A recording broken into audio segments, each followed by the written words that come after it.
Family card যখন বললেন, এই যে ফ্যামিলি কার্ডের এটা হচ্ছে স্যাম্পল। জি। এটা তো এখন আমরা একটা স্যাম্পল বানিয়েছি, ইনশাআল্লাহ সরকার গঠন করলে এরকম সরকার থেকে দিবে। জি। তো ফ্যামিলি কার্ডটাতে পেলে, ফ্যামিলি কার্ড পেলে আপনার মতন একজন নারীর কি সুবিধা হবে বলে আপনি মনে করেন? ফ্যামিলি কার্ডটা পেলে আমাদের অনেক সুবিধাই হবে, যেমন এটার মধ্যে তো অনেক। আমরা এখানে কি দিব আগে বলে দেই। হ্যাঁ, জি, বলেন। মা বোনেরা আপনারা একটু খেয়াল করেন, ভাইরা আপনারাও শুনেন একটু সবাই।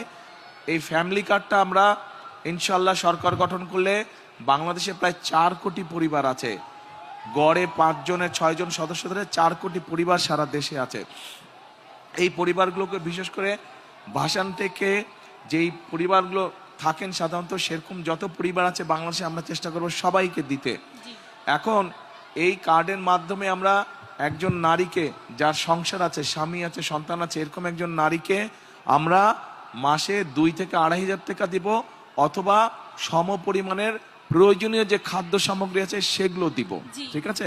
তো আপনাকে যদি ধরেন, আপনাকে যদি এরকম একটা সুবিধা আপনি পান, তাহলে কি সুবিধাটা হবে আপনার? আপনি তো 2,500 টাকা আপনি মাসে পেলেন, অথবা 2,500 টাকা সম পরিমাণ মূল্যের আপনি প্রয়োজনীয় খাদ্য, যেটা এসেনশিয়াল ফুড আইটেম যেগুলো, সেগুলো পেলেন।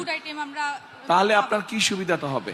আমার তো অনেক সুবিধা হবে, যেমন সংসারের কাজে আর কি, এটা মানে অনেক টাকা আর কি সেভ হবে আমাদের। মাসিক একটা টাকা, মাত্র তো 2,500 টাকা, কি সেভ হবে? অনেক। এই 2,500 টাকার মধ্যে আমরা চাল কিনতে পারবো, তেল কিনতে পারবো, ডাল কিনতে পারবো, অনেক কিছুই কিনতে পারবো। তাই আপনারা কি একমত? কি মা বোনেরা ওনার সাথে একমত আপনারা?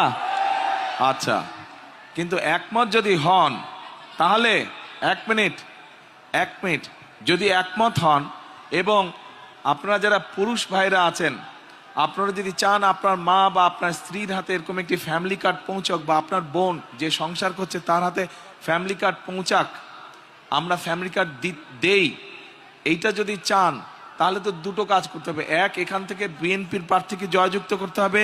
2, আপনাদের আত্মীয় স্বজন বন্ধু বান্ধবকে বলতে হবে সারা বাংলাদেশে ধানের শীষকে জয়যুক্ত করার জন্য। ইনশাআল্লাহ। তাহলেই তো একমাত্র ফ্যামিলি কার্ড দেওয়া সম্ভব হবে, তাই না?